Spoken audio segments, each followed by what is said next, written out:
오늘 식사하고 오셨나요? 아침? 네. 네. 저희들이 매일매일 이렇게 아침, 저녁, 점심, 저녁으로 식사를 하죠. 식사를 안 하면 어떻게 될까요? 밥을 안 먹으면 살 빠지고, 힘이 없어요. 그 다음에 힘이 없어지고, 그래도 계속 안 드시면, 네, 죽게 되겠죠? 근데 이와 같이 우리도 이 영혼이 양식을 먹어야 돼요. 생명의 양식이라고 이야기하는데, 그 생명의 양식을 먹어야 되는데, 그 생명의 양식은 누구한테 와요? 예수 그리스도로부터 오는 생명의 양식입니다.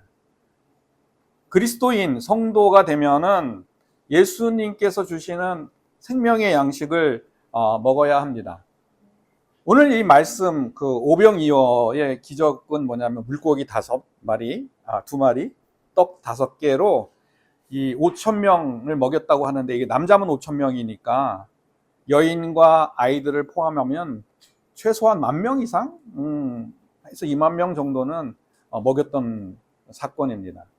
근데 이 사건이요, 그 마태복음, 마가복음, 누가복음, 요한복음 모두에 기록이 되어 있습니다. 이 마태, 마가, 누가, 요한복음은 예수님의 사건들을 기록한 사건인데, 이 모두 기록되어 있는 사건들은 오병이어 기록이 이렇게 굉장히 중요한 사건이다.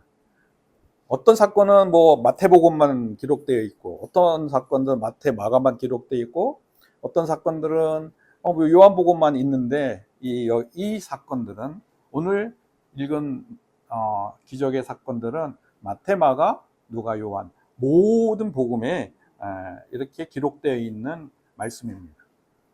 왜 이렇게 이 사복음에 다 기록을 하셨을까요?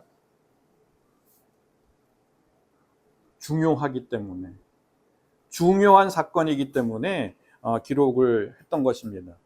뭐가 이렇게 중요할까요? 뭐냐면은 이건 지금 많은 군중들을 양식으로 먹였다고 이야기하는데, 이것에 대한 비유, 이것에 대한 그 깊은 의미는 예수님께서 주시는 그 생명의 떡, 그것이 우리 영혼을 살리는 양식이다라는 것을 분명하게 저희들에게 전해주기 위함입니다.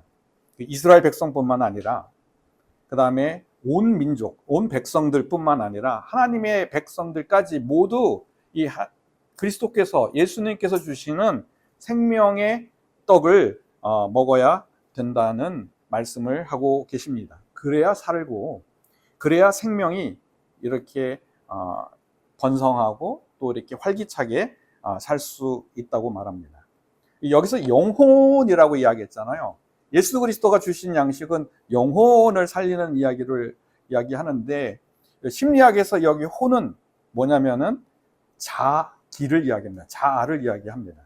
그 이야기를 뭐냐면은 이 예수님께서 주시는 생명의 떡을 먹으면 우리 자아가 건강하고 생명이 넘치게 된다는 그 의미도 이 포함이 되어 있는 것입니다.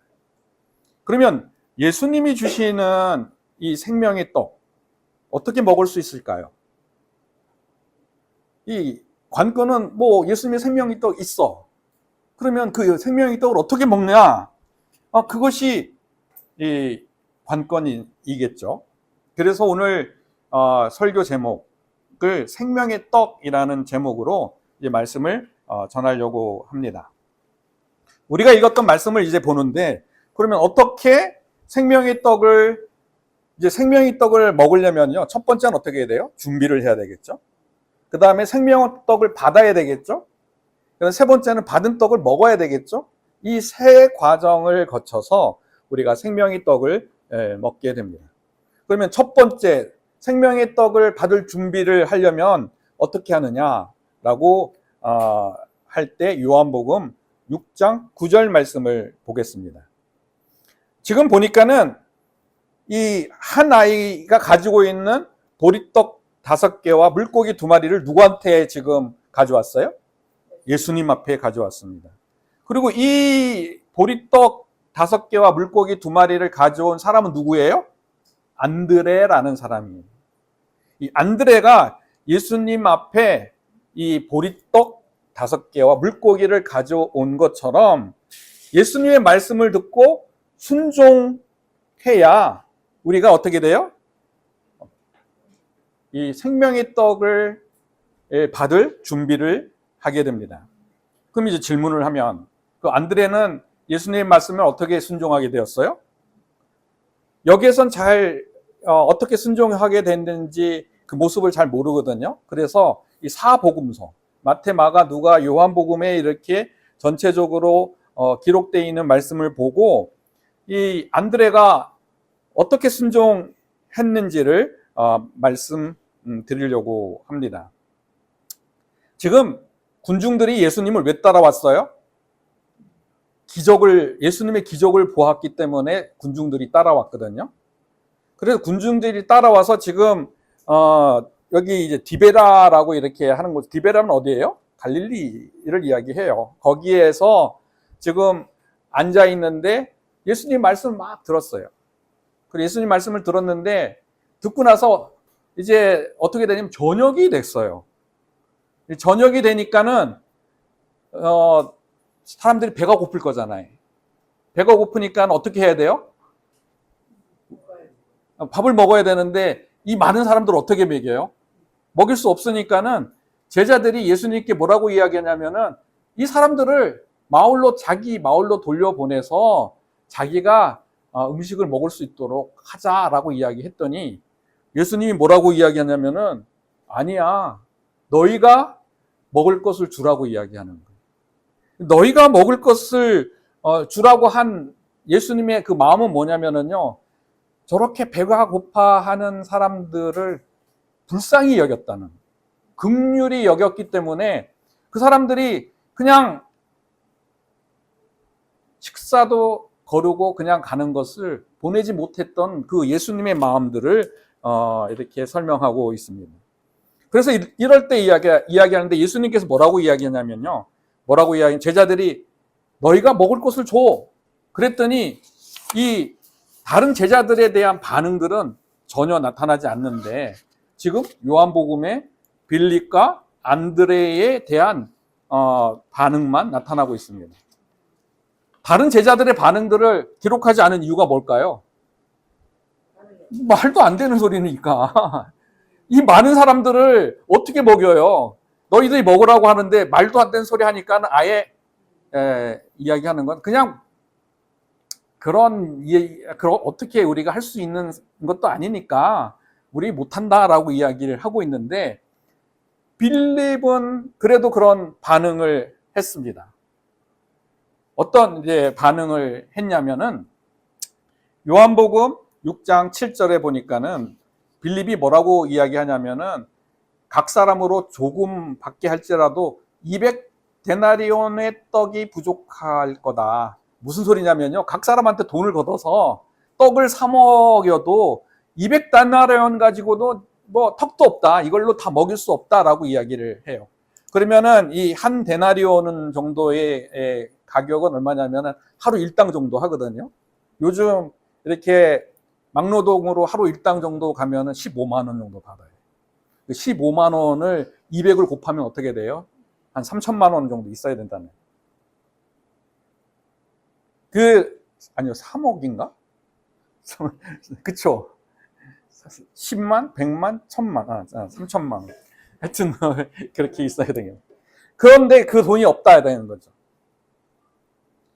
그리고 이 많은 사람들을 먹일 음식을 살 곳도 없어. 이렇게 대답을 하는 거예요. 우리가 돈도 없을 뿐만 아니라 이 많은 사람들을 음식을 살 곳도 없어 라고 이야기를 하고 있는 거예요. 빌립은 예수님을 믿고 있는 거예요? 믿지 않는 거예요? 안 믿어요. 그래도 대답이라도 했어요. 내가 계산해 보니까 이 환경적으로 상황을 보니까는 이 정도는 있어야 되는데 우리에게 이거 없어요. 턱도 없어요. 이렇게 먹을 수 있는 상황이 아니에요. 라고 이렇게 대답을 했습니다. 그럼 안드레는 어떤 반응을 했을까? 이렇게 질문을 하면은 요한복음 6장 9절 말씀인데요. 이 아이가 가지고 있는 보리떡 5개와 물고기 2마리를 그냥 가지고 왔어요. 가지고 왔는데 뭐라고 이야기하냐면은 뒤 이야기가 붙어요. 이것 가지고 어떻게 많은 사람을 먹일 수 있을까? 먹이지 못합니다. 라고 이야기를 합니다. 빌립과 안드레가 예수님에 대한 믿음이 있어요? 없어요? 없어요. 예수님이 하나님이시고 하나님이시면 뭐예요? 기적을 행하시고 창조하시는 모든 것들을 할 수 있는 그 분이라는 믿음도 없고 예수님이 나를 구원하신다는 그 믿음도 없는 거예요. 근데 안드레가 한 것은 뭐예요? 그냥 너희들이 먹어라, 먹여봐라 라고 이야기했더니 그 흉내는 냈다는 거. 어떤 흉내를 냈어요? 어린애가 가지고 있는 보리떡 5개와 물고기 2마리를 예수님 앞에 가지고 왔다는 거예요. 예수님이 주시는 생명의 떡을 먹으려면 믿음이 있어야 돼요? 없어야 돼요? 여기서 믿음이 있었어요? 안드레와 빌립이? 없었어요. 믿음이 없는데 그냥 말씀을 듣고 무작정 순종한 사람, 행동에 옮긴 사람에게 그 사람을 통해서 어떻게 돼요? 이 생명의 떡을 받을 준비를 하게 되었다는 거예요. 빌립은 왜 순종을 못했어요? 머리가 너무 좋은 거예요. 이성적으로 생각해 보니까는 또 환경을 바라보니까 이거는 턱도 없는 이야기, 사람을 먹일 수 없는 이야기를 예수님이 하시기 때문에 믿음이 없었고, 그리고 예수님이 하시는 말씀이 자연 법칙에 전혀 맞지 않는 이야기예요. 세상에 지금 이야기하는 속된 세상의 어떤 이루어 가지는 세상의 원칙들이 있잖아요. 원칙과 이론에서는 이거는 말도 안 되는 말씀을 했던 거죠. 이 빌립의 생각은 뭐냐면요, 생물은 뭐냐면 생물과 생물은 서로 결합을 해서 다른 생물을 낳을 수 있는 그런 어떤 생산을 할 수 있는 자녀를 낳을 수 있지만, 물질과 물질은 결합해봐야 이거는 재생산이 되는 게 아니에요. 이게 하나면 하나지, 하나가 2개가 되고 2개가 4개가 되고 이렇게 계속해서 멀티플라이 돼갖고 이 물건들이 재생산되는 일들은 있어요, 없어요? 없어요. 없는 일이기 때문에 이 빌립은 예수님을 믿을 수가 없는 거죠. 미국에서요, 이렇게 보면은 이제 한국에서는 보면은 병원에 이렇게 목사들이 없는 것 같은데, 예전에는 이제 미국도 지금 병원에서 이렇게 목사가 안 계신 병원들이 많이 늘어나긴 한데, 예전에 이제 병원에는 목사들이 있었거든요. 채플린이라고 이야기하면서, 이 목사가, 이 채플린이 병원에 사는 일은 뭐냐면은 환자들의 정신 건강뿐만 아니라 영적인 건강들을 돌보면서 이야기해 줘서 매일 아침마다 이제 가면서 어떤 일이 있었냐, 당시 뭐 기도 제목이 있냐, 무슨 일이 있냐, 이런 것들을 이렇게 돌봐주는 분이 상담도 하는 그런 목사를 채플린이라고 합니다. 채플린이 갑자기 채플린에게 어떤 마음이 들었냐면은, 오늘 병동에 돌면 너 이렇게 생각하는 그 환자 있지? 그 환자에게 예수님 말씀에 이렇게 명함을 보면은 베드로가 이렇게 안증뱅이를 일으킨 것처럼 예수님 말씀을 명해서 예수님 말씀으로 내가 명하노니 네가 자리에서 일어나라, 그 이야기를 전하라라는 그런 마음이 생긴 거예요. 채플린이 그 말을 전할 수 있겠어요? 못 전하죠. 아니, 제가 그 이야기를 했다가 사람들이 그 환자는 어떤 환자냐면은 걸을 수 없는 환자거든요. 그 걸을 수 없는 환자에게 앉아서 일어나라고 이야기했는데 안 일어나면 어떡해요? 안 일어나면은 말도 안 되는 이야기가 나타나기도 하고, 그리고 그 환자가 그 말을 듣고 뭐라고 이야기하겠어요? 너 무슨 미친 소리를 하고 있냐? 그런 소리를 하면은 그러한 마음의 부담이 얼마나 있겠어요? 그런 부담이나 그런 어떤 거 있기 때문에 안 했어요. 안 하고 가만히 있다가 그래도 계속 그런 마음을 주시니까 억지로 이제 하게 된 거죠. 하게 됐는데 그분에게 가서 예수님의 말씀을 전하는데 말씀이 명하노니까 앉아서 일어나라 이야기하는데 그 사람이 누워있다가 앉아서 일어난 거예요. 그 말씀을 듣고 이 사람은 뭐냐면은 그 전에 어떤 일이 있었냐면 계속해서 그 말씀을 듣고 있었는데 말씀으로 전하고 있는데 앉은 병이가 일어나라, 예수님 말씀 일어나라, 그 말씀을 듣고 있었는데 믿어지지가 않았는데 그 이야기를 하면서 해보고 싶어하는 순종, 행동으로 옮기고 싶어하는 마음이 생겨서 일어났다는 이야기가 있습니다. 뭐예요?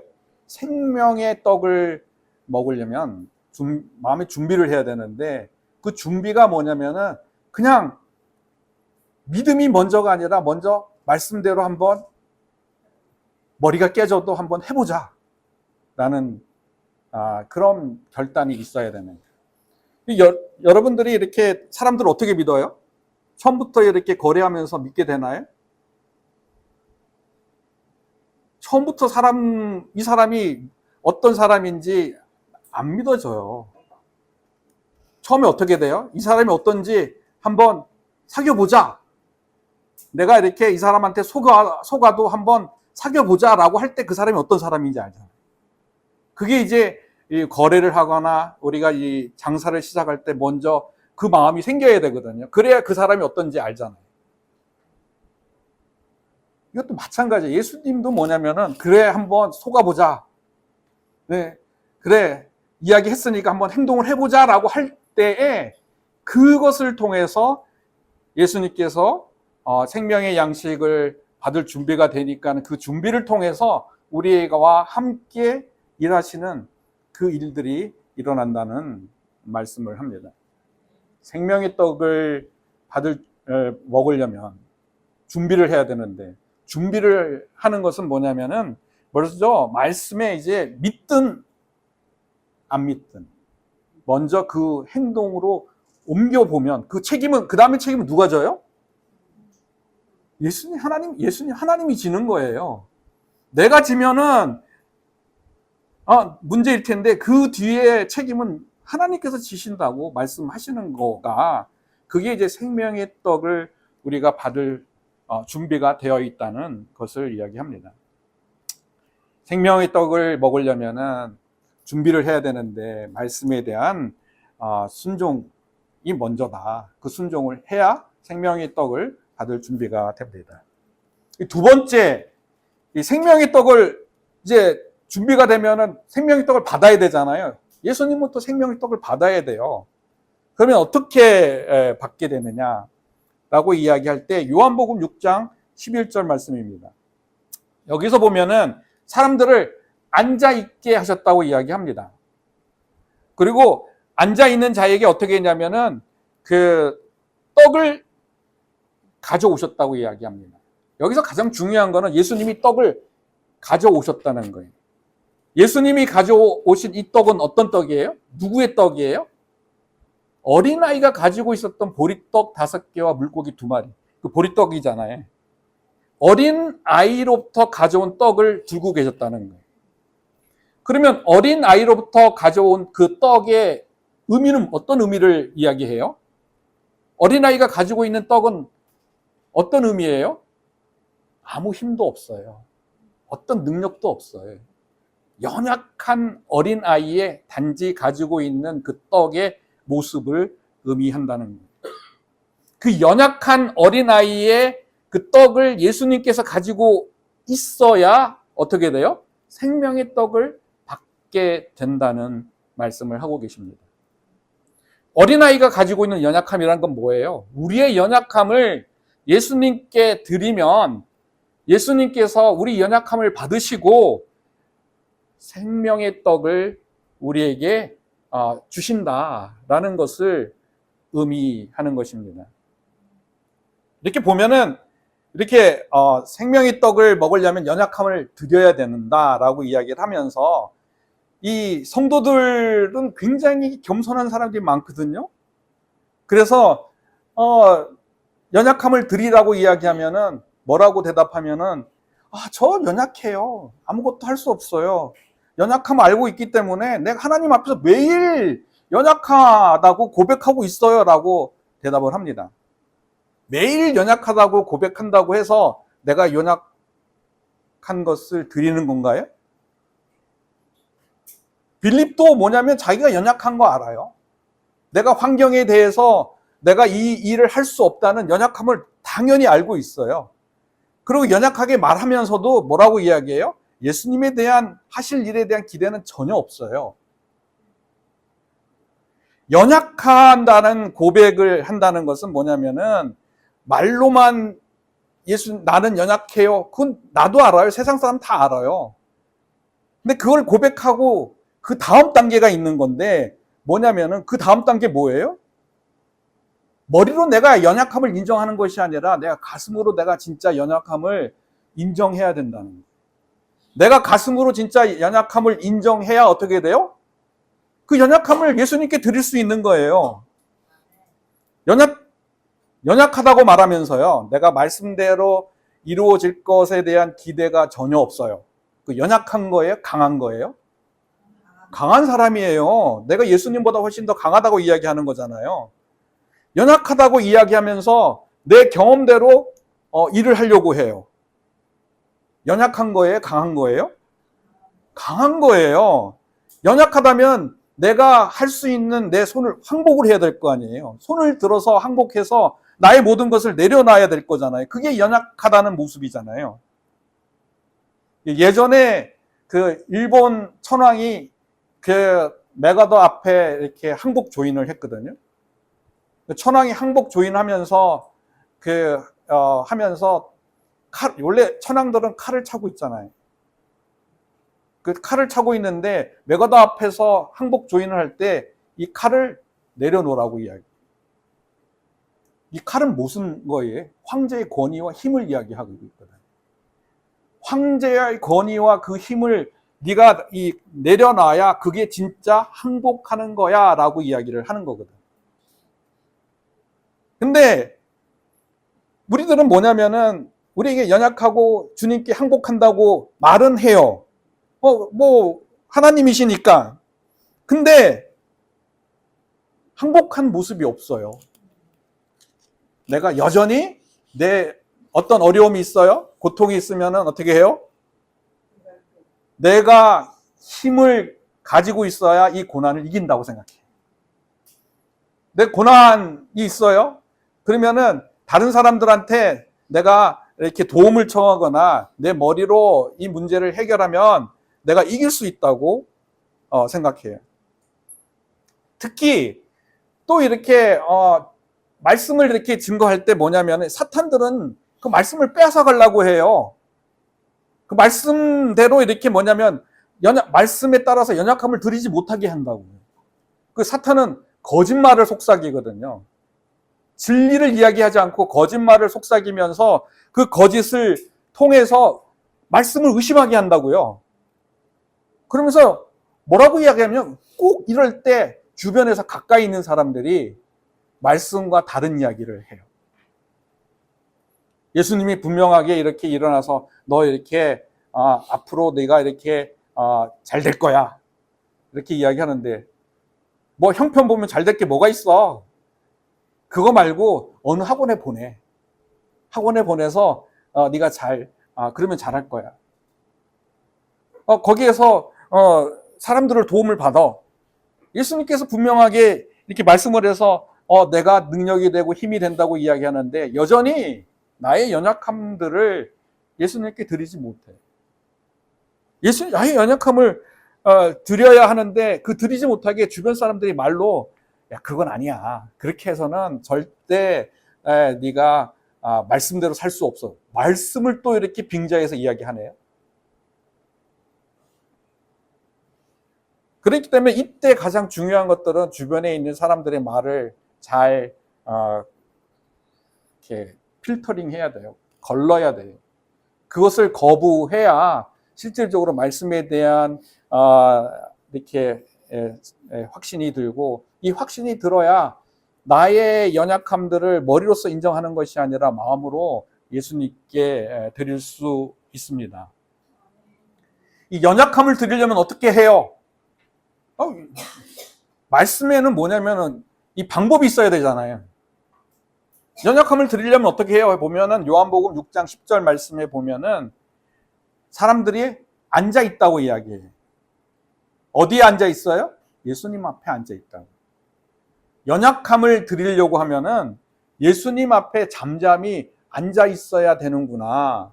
이 내가 연약함을 드렸다는 그 뜻, 의미, 그 행동은 예수님 앞에 잠잠히 앉아 있다는 것이 내가 연약함을 드렸다는 증거이구나 라는 것을 알 수 있습니다. 그래서 예수님 앞에 조용히 앉게 하기 위해서 어떻게 해요? 사람들에게 병을 주시기도 해요. 병을 주셔서 예수님 앞에 조용히 앉아 있게 합니다. 예수님 앞에 조용히 앉아 있게 하기 위해서 어떻게 해요? 내가 열심히 노력해서 원하는 거 있어요. 그것을 막으세요. 하지 못하게 딱 막아놓고 예수님 앞에 조용히 앉게 있게 합니다. 어떤 때는요, 예수님 앞에 앉게 하기 위해서 내가 가장 사랑하는 자녀들을 위해서 모든 걸 다 하잖아요. 그 일과 생활과 시간들을 멈추게 해요. 어떻게 멈추게 돼요? 실망하게 되고, 그 사람에 대해서, 내가 이렇게 했는데, 좀 원망한 말, 그런 마음이 들게 하면서 멈추게 한다는 거예요. 이때가 뭐예요? 나의 연약함을 마음속으로 알게 되는 거예요. 진짜 내가 연약한 사람이구나. 나의 한계를 진짜 느끼는 사람이구나. 그리고 그 나의 한계를 진짜 느끼고 알고 알면서 마음으로 알면서 그러면 어떻게 되면 정말 하나님 앞에 이 나의 연약함을 드렸다면은 예수님 앞에 말씀 앞에 조용히 앉아 있게 된다는 거예요. 그래서 말씀 앞에 조용히 앉아 있게 하기 위해서 우리에게 고난과 고통을 주실 때가 있다는 거예요. 물론 고난과 고통은요 우리 죄 때문에 올 수도 있어요. 근데 하나님 앞에 가만히 앉아 있게 하기 위해서 생명의 떡을 받게 하시기 위해서 앉아 있게 하실 때가 있다는 겁니다. 반대로 나의 연약함을 드리지 않으면 어떻게 돼요?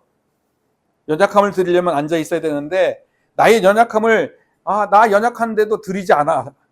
내가 하려고 해. 내가 모든 것을 이렇게 이루어 가려고 해. 내 생각이 옳아. 나의 생각을 절대 버릴 수 없어. 어떻게 내 생각을 굽힐 수 있어. 내 생각대로 해야지. 그래 지금까지 내가 살아왔고 지금까지 문제를 해결한 방법인데 내가 당장 이걸 어떻게 버려? 라고 이야기하면서 내 연약함을 드리지 못하면 어떻게 되냐면은 이 말씀의 전체에서 마가복음 6장 34절에 보면은 예수님께서 뭐라고 해서 이 군중들을 어떻게 여겼냐면 양이 없어서 목자 없는 양 같아서 불쌍히 여겼다고 말씀하고 있습니다.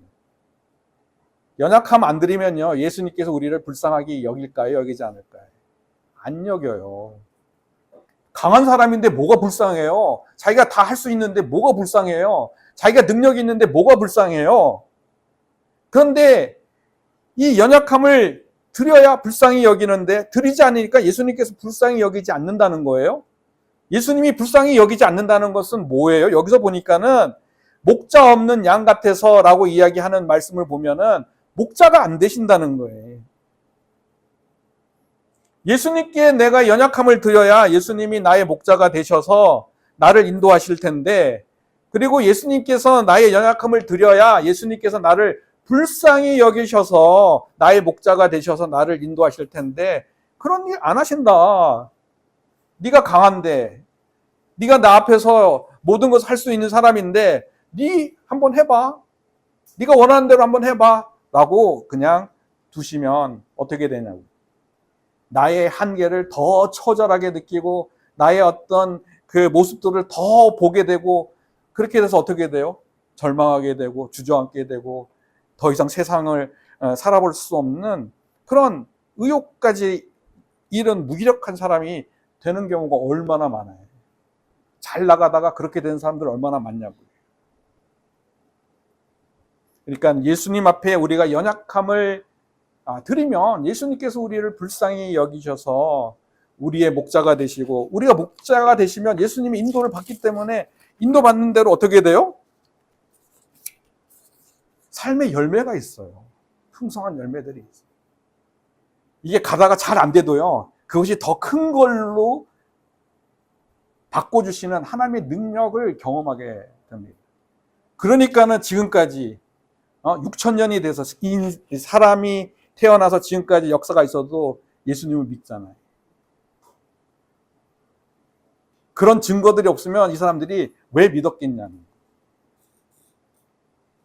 이 생명의 떡을 받으려면 어떻게 해요? 먼저 우리가 연약함을 예수님께 드려라. 연약함을 드리면 우리의 생명의 떡을 예수님으로부터 받게 된다라는 말씀입니다.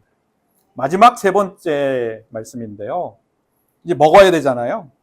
그럼 어떻게 생명의 떡을 먹게 되느냐라고 이야기할 때 요한복음 6장 10절 말씀을 다시 보겠습니다. 앉아있는 장소가 어디냐면은 그곳에 뭐라고 해요? 잔디가 많다라고 이야기합니다. 잔디가 많은 곳에서 쉬고 있어야 우리가 생명의 떡을 먹게 됩니다. 잔디가 많은 곳에서 우리가 쉬지 않으면 어떻게 돼요? 생명의 떡을 받아도 먹지 못하는 거예요. 바쁜데 어떻게 먹어요? 쉬고 있어야 생명의 떡을 먹을 수 있죠. 이 잔디가 많은 곳이 어디냐라고 이야기할 때 이 마가복음 6장 39절에는 푸른 잔디라고 이야기합니다. 잔디가 많은 곳이 푸른 잔디. 푸른 잔디는 우리가 뭐예요? 푸른 초장. 푸른 초장을 이야기합니다. 푸른 초장에서 쉬고 있어야 예수님이 주시는 생명의 떡을 먹게 되는구나라는 것을 알 수 있습니다. 그럼 우리 푸른 초장이 어디예요? 여호와는 나의 목자이고 그 목자가 어디로 인도하대요? 푸른 풀밭에 인도해서 눕게 한다는 거죠. 쉬게 한다는 거잖아요. 예수님이 인도하시는 그곳이 푸른 초장입니다. 예수님이 목자가 돼서 인도하신 그곳이 푸른 초장이고 그곳에 있어야 우리가 쉴 수 있다는 거예요. 그런 푸른 초장이 아닌 곳에선 쉴 수 있을까요? 안전하지 못하고 불안하기 때문에 쉬지 못할 거예요. 불안하고 안전하지 못하면은 사람들은 아무리 대골과 같은 저택에 있어도 마음이 불안하고 두려움이 있으면 쉬지 못합니다. 근데 예수님께서 인도하신 그곳은 불안하지 않아요. 하나님께서 보호하시니까. 하나님의 능력으로 보호하시고 하나님 능력으로 하나님 지키시니까, 그리고 그 안에서 모든 것이 공급되니까 충분하게 쉴 수 있다는 것입니다. 그러면 문제는 또 이렇게 이야기하잖아요. 푸른 초장이 예수님이 이제 인도하는 곳인데 그 예수님이 인도하는 곳을 어떻게 인도받게 되느냐.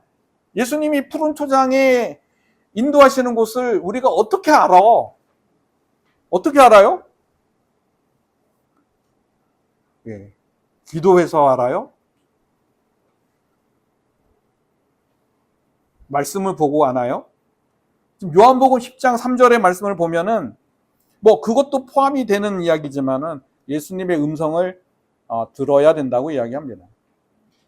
예수님의 음성을 들어야 된다는 이야기는 뭐냐면요, 예수님의 음성인지 아닌지를 구별할 수 있는 능력이 있어야 된다는 뜻입니다.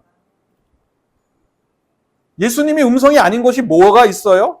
세상에서 말하는 예수님의 음성이 아닌 것은 내 자신이 말하는 내 마음의 목소리, 환경이나 세상에서 이야기하는, 사람들이 이야기하는 사람들의 목소리, 문화의 목소리, 세상의 목소리, 사회의 목소리, 또 보이지 않는 사탄의 존재가 있어서 사탄이 다른 사람들을 유혹하거나 사탄이 거짓으로 이야기하는 그런 음성.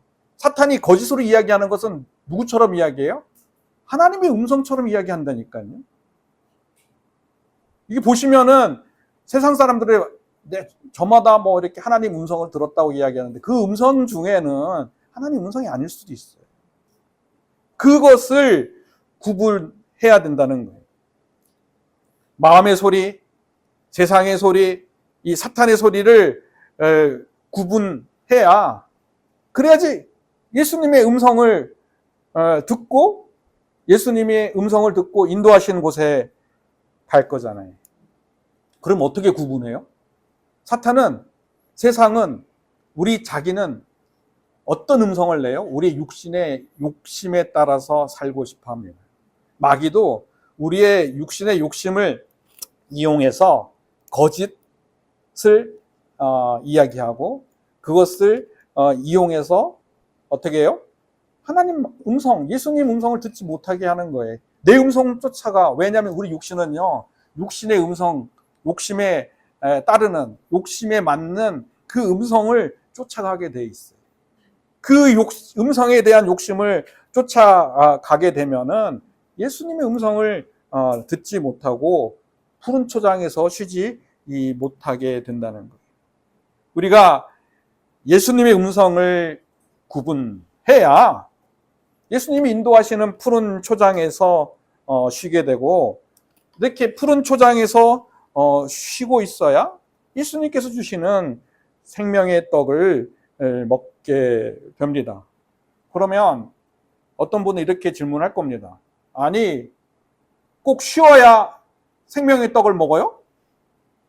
바쁘지 않으면 생명의 떡을 먹지 못하나요? 내가 열심히 일하면서 예수님이 주시는 생명의 떡을 먹으면 되잖아요. 그렇게 말씀하시는 분이 계실 거거든요. 왜 쉬어야 생명의 떡을 먹게 되는지 시편 107편 30절이 말씀하고 있습니다. 평온해야 어떻게 돼요? 기쁨이 있고, 그 기쁨을 통해서 어떻게 돼요? 우리가 바라는 항구로 하나님께서 인도하신다고 말씀을 하시는 것입니다. 이게 뭐예요? 쉼을 통해서 평온해지고, 평온해짐을 통해서 기뻐하게 되면, 기뻐함을 통해서 어떻게 돼요? 하나님께서 우리가 원하시는 곳으로 인도하는 항구로 인도하신다는 말씀이잖아요. 우리가 원하는 그 항구의 인도가 되어야 우리가 쉴 수 있게 되는 거고, 그 쉼이 있다는 그 증거들은 뭐냐면은 결국은 하나님께서 나를 인도하셨다는 증거이고, 하나님께서 나를 인도하셨다는 증거는 뭐예요? 내가 예수님께서 주시는 생명의 떡을 받아 먹었고 지금까지 왔다는 증거가 되는 거죠. 바쁘면 우리가 평온해질 수가 없고, 바쁘면은 기쁨이 없기 때문에 결국은 생명의 떡을 먹지 못하고, 생명의 떡을 먹지 못하니까는 예수님의 인도를 계속해서 받지 못하는 그러한 상황이 된다는 것을 이 말씀을 통해서 알 수 있습니다. 우리가 생명의 떡을 쉬어야 생명의 떡을 먹는 것은 뭐냐면은, 그래야 기쁨이 있고 평온을 통해서 우리가 원하는 항구에 예수님께서 인도하시기 때문입니다. 우리가 이렇게 생명의 떡을 먹으면 어떻게 되는가라고 이야기할 때 요한복음 6장 11절 말씀에 보니까 예수님이 지금 보면은 예수님이 직접 군중들에게 떡을 나눠준 것처럼 개역 개정에는 이렇게 번역이 되어 있지만은, 이 다른 번역본에는 어떻게 번역하냐면은 예수님이 제자들에게 떡을 주고 떡을 받은 제자들이 군중들에게 나눠주는, 이렇게 번역되어 있습니다. 그래야 뭐냐면 12광주리가 남은 것을 연결이 되잖아요. 12광주리가 남았다는 것은 12제자가 각각 나눠줬는데 그 각각 나눠준 광주리마다 남은 것들이 많이 넘쳤다는 것을 뜻하고 있잖아요. 우리가 예수님께서 주신 생명의 떡을 먹으면 다른 사람들에게 받은 생명의 떡을 나눠줘야 됩니다. 왜 나눠줘요? 라고 이야기해요. 나눠줘야 이게 더 풍성해져요. 내가 갖고 있으면 여기서 멈춰버리고 그건 썩어버립니다. 생명의 떡이라는 것은 내가 이것을 먹고 다른 사람들한테 받은 생명의 떡을 나누면 나눌수록 어떻게 돼요? 더 많은 생명의 떡을 넘치게 되고, 더 많은 생명의 떡을 가지고 어떻게 돼요? 더 많은 사람들이 영원히 살리게 되는 그러한 역사들이 일어나는 것입니다. 이 말씀을 마치려고 합니다. 생명의 떡을 받을 준비를 하면은 먼저 말씀에 믿든 안 믿든 순종해야 된다. 머리가 깨지는, 한번 도전해보는 거 좋지 않아요? 정말 하나님께서 하시는지 이 도전을 통해서 손해날 거 없어요. 안 돼도 뭐 예전과 달라질 거 없잖아요. 되면은 근데 완전히 이거는 다른 세상이다. 두 번째는 뭐냐면은 우리의 연약함을 드려야 예수님이 주시는 떡을 받게 된다. 그리고 예수님의 음성을 구분해서 그 음성을 듣고 예수님이 인도하신 푸른 초장에서 우리가 쉬고 있어야, 그래야 어떻게 돼요? 예수님이 주시는 생명의 떡을 먹게 됩니다. 우리가 생명의 떡을 먹으면 아까 뭐래요? 우리 영혼이 생명이 넘쳐 흐르게 돼 있어요. 우리 영혼이 생명이 넘쳐 흐르게 돼 있으면 어떠한 고난과 역경이 와도 넘을 수 있는 힘이 생기고, 그 힘을 넘으면 넘을수록 어떻게 돼요? 더 예수 그리스도 닮은 성령의 사람이 되어갑니다. 우리가 모두 이 성령의 사람이 되어서 세상에 하나님의 빛과 소금을 나눠주는 삶을 살기를 축원합니다.